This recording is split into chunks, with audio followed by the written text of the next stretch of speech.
Welcome to Pindar Poetry. We hope you learned something new. You begin by confirming the essentials: battery, probe cleanliness, and mode. Power on the device and wait for the ready indicator. This ensures accurate calibration. Once the display shows the ready symbol, position the probe where appropriate, under the tongue, in the armpit, or rectally for infants, because placement affects reading consistency.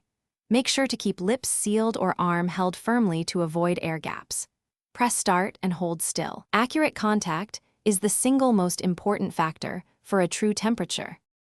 Once started, keep the probe perfectly still and maintain contact. Movement introduces error. You'll hear a beep or see a stable icon when the unit finishes. That's your signal to remove the probe. Read the value immediately and note decimals if shown, because 0, 1 degrees differences matter for trends. If you're tracking fever over time, log time, route, and reading. If readings fluctuate, repeat after a minute and use the same route each time for comparability, since route alters baseline values.